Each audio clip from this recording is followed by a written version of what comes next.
करना जतो अंते खोज तेहेन बरहेट विधानसभा खोज आले चुनावी प्रचार लहारे मुख्यमंत्री कल आए अड्डी ठोस वादा लेदा 3 महीना अंदर आपे वेतन मानी एमा पेया मेनखाय नितो 3 साल खोज जस्ती गुजर कना एनहो चे हो सुद बाय हतादा निथरिते और नितो आले हेज कना एकदम मीटे मांग हताव कते एकदम वेतन मान लेके जाएंगे इदी तराले वेतन मान और जिन हरि बको मा उन हले एकदम आले धरना प्रोग्राम चालू गिता है ना। नमस्कार, समाचार संकलन में आपका स्वागत है और मैं हूं आपके साथ गायत्री शर्मा। एक बार सबसे पहले मैं आपको अपने आसपास का नज़ारा दिखाना चाहूँगी कि यह शिक्षक है। एक बार मैं परिभाषा आपको बताना चाहूँगी कि शिक्षक जो एक समाज का निर्माता होता है, आपके आने वाले भविष्य जो बच्चे हैं, जनरेशन है, उन्हें गढ़ते हैं, रचते हैं और उस मुकाम पे पहुंचाते हैं कि आने वाली ज़िंदगी में वो तमाम तरह की मुसीबतों का सामना डट के करे, कभी विफल ना हो। लेकिन आज जो ये चेहरे आप विजुअल के माध्यम से देख रहे हैं, यह हमारे अध्यापक है, झारखंड के शिक्षक है और इनकी जो स्थिति है वो आप देख सकते हैं। लगातार 60 से भी ऊपर दिन हो चुके हैं आमरण अनशन में और धरने प्रदर्शन में। आज प्रमुखता से जो लोग आए हैं वह हैं साहेबगंज के और मुख्यमंत्री क्षेत्र के। मैं आपको बताना चाहूँगी कि यह जो अध्यापक हैं यह अपनी मांगों को लेकर के लगातार धरना के माध्यम से अपनी बात सरकार तक पहुंचा रहे हैं। कई तरह की जो जन सुनवाई होती है मंत्रियों के द्वारा होती है, उनमें भी जाकर वो अपनी बात रख रहे हैं, लेकिन अभी निराशा के अलावा इन्हें कुछ भी हाथ नहीं लगा है। हम उनसे डायरेक्ट जुड़ते हैं और बातचीत करते हैं।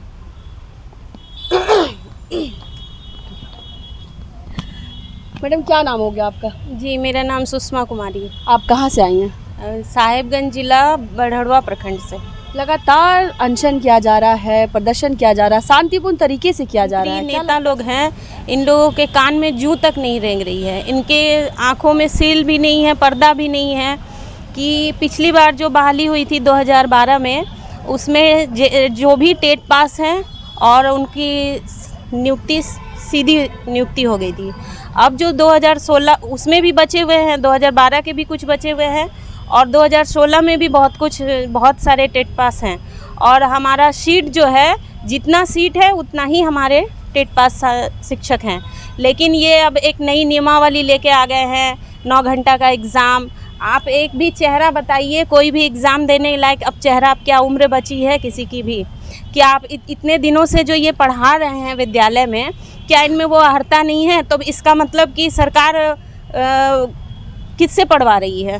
तो नियमावली से खुश नहीं है? नहीं, नियमावली से भी खुश नहीं है और हमारा अब उम्र उतना नहीं रहा कि अब हम पढ़े और 9 घंटा का एग्ज़ाम दें, या फिर ये जो भी था टेट पास हम लोग किए हैं। टेट पास में भी 2-2.5 लाख स्टूडेंट बैठे थे एग्ज़ाम में, मात्र 50,000 ही उसमें कम्पीट किए थे। तो वो कोई उसको कम नहीं आंका जा सकता। जो टेट पास नहीं किए हैं उनकी बहाली हाई स्कूल में हो चुकी है, सोचिए। तो जो टेट पास किए हैं, क्या वो उस अर्हता को पूर्ण नहीं करते हैं? क्या लग रहा है डायरेक्ट आप लोग को नज़रअंदाज किया जा रहा है? डायरेक्ट नज़रअंदाज तो किया ही जा रहा है।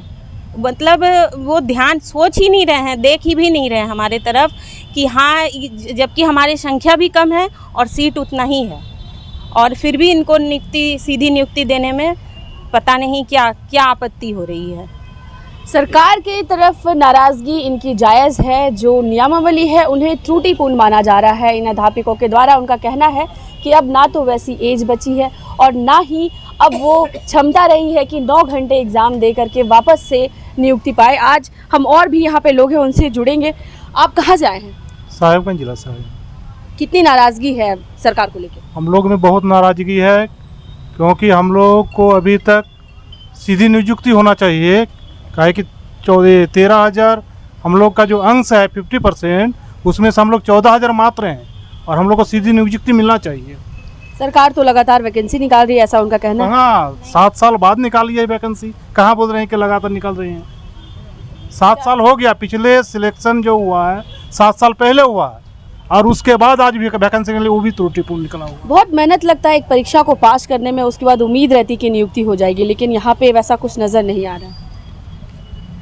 देखिए, हम लोग का उम्र 40 का अबव हो गया। हम लोग उतना क्षमता अब नहीं रखते। काहे कि एक 22-23 साल के लड़के के साथ कंपेयर कर सकते हैं क्या हम लोग?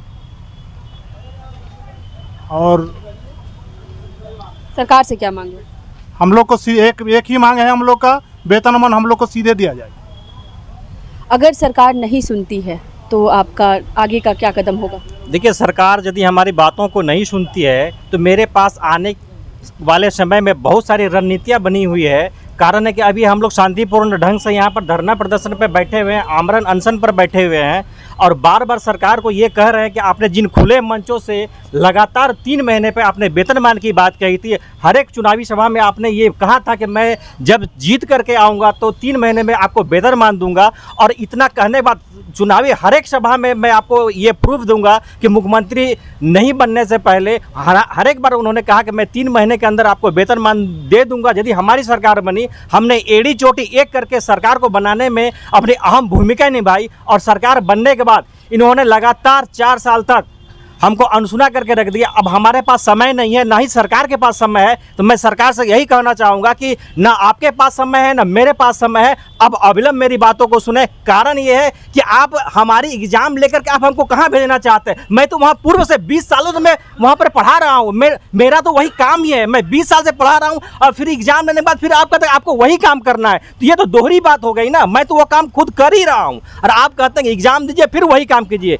तो ये तो दोहरी मार हो गई कि मैं तो पूर्व से बच्चों को पढ़ाने का काम कर रहा हूं और इनका कहना कि आपको फिर से एग्जाम दीजिए फिर बच्चा पढ़ाइए। तो ये कहाँ की नीति है? इसलिए मैं सरकार से पुनः आग्रह करना चाहता हूं कि हमारी टीचर बनने के लिए जितनी भी योग्यता चाहिए वो सारी योग्यता हम में है। आप सिर्फ एक बार हम बैठ करके फेस टू फेस सरकार के सामने हमारी बातें हो जाए, मैं सारे एविडेंस दूंगा। टीचर बनने की जो भी अर्हता है सारी मैं पूरी करता हूँ। इसलिए आप हमारी बातों को सुने और जो वेतनमान की बात है वो सर हमें दें। जी हाँ, तो विडंबना ये देखिए कि ये वही अध्यापक हैं जिन्हें बार बार एक ही चीज़ के लिए परेशान किया जा रहा है, एक ही बात को लेकर के इन्हें टारगेट किया जा रहा है। यह बतौर शिक्षक अपनी सेवा दे रहे हैं, लेकिन विडंबना यह है कि फिर से उन्हें उसी प्रक्रिया में घुमाया जा रहा है जिसमें एज इशू भी आ रहा है। एज लिमिट बहुत लोगों के ख़त्म हो चुके हैं। बहुत लोगों में अब फिर से तैयारी करके फिर से जो चुनावी प्रक्रिया, जो नियुक्ति प्रक्रिया है उसमें जाना नहीं चाहते हैं। हम इस साइड भी आपको एक बार विजुअल दिखाना चाहेंगे। साहिबगंज से प्रमुखता के तौर पे सारे अध्यापक यहाँ पे आए हैं। आप कहाँ से आए हैं? साहिबगंज जिला से। इतनी दूर से आज राजभवन के समक्ष? देखिए, हम लोग का जो एक मांग है वेतनमान, वो सरकार नहीं दे रही है, बार बार हम लोग से छलावा कर रही है, इसीलिए हम लोग यहाँ पर पहुँचे हैं। 66 दिन से भी ज़्यादा हो चुका है। हाँ, तो हम लोग उम्मीद करते हैं जब तक लड़ाई हम लोग का जारी रहे, जब तक सरकार हम लोग की बात नहीं सुनी तब तक हम लोग का लड़ाई जारी रहेगी। आखिर सरकार ऐसा क्यों कर रही है?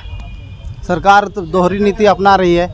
इससे पहले भी 2013 में टेट पास किया था, सब टेट पास को सीधी नियुक्ति दिया और 2016 में भी टेट पास किया, उसके बाद तो नियुक्ति हुआ ही नहीं। और उसके बाद अभी जो नियुक्ति निकाला है त्रुटिपूर्ण, और इसमें फिर बोल रहे हैं कि 7 घंटा से 9 घंटा तक एग्ज़ाम लेंगे सबका। और इस तरह का उम्र थोड़ा रहा, 50 क्रॉस कर रहा है, तो सब आदमी एग्ज़ाम नहीं देना चाहते हैं हम लोग। और हम लोग चाहते हैं कि सीधी वेतनमान दें। जी हाँ, इस पूरे हेमंत सोरेन के कार्यकाल में हम लोगों ने बहुत तरह के आंदोलन देखे हैं, बहुत तरह के विरोध प्रदर्शन देखे, चाहे वो पंचायत हो, पंचायत अध्यापक पंचायत समिति के सदस्य हो या फिर पारा शिक्षक हो या फिर जेपीएससी के तमाम मुद्दे, और यह आंदोलन चलता रहा। आप एक बार देखिए, एक स्वर में लगातार ये बोल रहे हैं कि वेतनमान को बढ़ाया जाए। इनकी जो भूमिका है, इनका जो कर्तव्य है समाज के प्रति, ये निभा रहे हैं, लेकिन इन पर भी ध्यान दिया जाए। इसी तरह की खबरों के लिए आप हमारे साथ बने रहिए, हम आपको और भी दिखाएंगे। एक बार देख लीजिए, वादा याद दिलाओ प्रदर्शन 2003। इस तरह की तख्ती लेकर के यहाँ पे अध्यापक पारा शिक्षकों को छलना बंद करे हेमंत सरकार। हेमंत सरकार अपना वादा पूरा करे, इस तरह की तख्ती लेकर आज अध्यापकों का यह हाल हमें हेमंत सरकार के कार्यकाल में देखने को मिल रहा है। अब देखना है कि इनकी मांगें कब पूरी होती हैं। इसी तरह की खबरों के लिए आप बने रहिए, समाचार संकलन पेज को फॉलो करिए और मैं हूं आपके साथ गायत्री शर्मा। कितनी नाराजगी है सरकार को लेकर? अडे आस्कित नित हरेते चिन्ह विभाग नित हरे चेक को हुयो कना बिना आंदोलन ते बिना जहाना अंकना समस्या मी रकम के को उठादा और बिना आंदोलन ते एकदम चे बाको चिकायदा ओनाते एकदम पूरा इधरी मेना तलेया मने रे जतो हड़ा एकदम वेतन मन इदी कते गेले इदिया और बांग होयो हरे नोंडेले तहना जी, मुख्यमंत्री के क्षेत्र से आप आते हैं और आज इस तरह का अध्यापकों के साथ किया जा रहा है, क्या कुछ बोलना चाहेंगे? आज टेट पास पारा शिक्षक लगभग 22 दिन से अमरण अनशन पर है और हमारे बरहेट के ही विधायक श्री हेमंत सोरेन जी, जिसको हम लोगों ने जिताने का बहुत भरपूर प्रयास किया था चुनाव से पूर्व, आज वो झारखंड के सीएम बने हुए हैं। लेकिन हमारे यहाँ 22 दिन से अनशन चल रहा है, लेकिन वो किसी भी डेलीगेशन से बात करना नहीं चाह रहे हैं। उनको फुर्सत ही नहीं मिल रहा है कि जो पारा शिक्षक चुनाव के पूर्व जो हमें मदद किए हैं, भरपूर सहयोग किए हैं सरकार बनाने में, उनसे हम बात कर लें। जो हमको आज इस सत्ता में बैठाएं, आज वो सत्ता में मशगूल हैं, मसरूर है, लेकिन आज पारा शिक्षा की समस्या से उनको कोई लेना देना नहीं है। आज हम लोग साहेबगंज डिस्ट्रिक्ट से बरहेट प्रखंड से लगभग 100 के सैकड़े की संख्या में हम लोग आए हुए हैं और आज हम लोग ये ठाना है कि आज हम लोग अपने विधायक जी से मिलेंगे।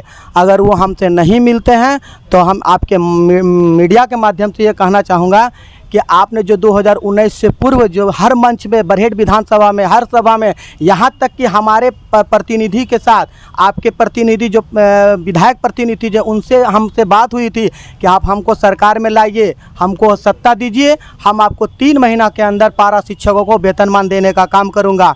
लेकिन हम लोगों ने समय दिया कि नहीं, चलिए आप तीनों ने कम से कम 6 महीना के अंदर दीजिए। लेकिन आज 4 साल पूरने को है सरकार को, लेकिन वेतनमान पर सरकार एक कदम भी आगे नहीं बढ़ रही है। बहुत ही मैंने खेदजनक है। हम अपने विधायक और सूबे के मुख्यमंत्री से ये मांग करता हूँ कि आप अविलंब टेट पास पारा शिक्षक प्रतिनिधि से बात कीजिए, अन्यथा इससे और ज़्यादा हम लोग कोई उग्र आंदोलन की ओर बढ़ेंगे।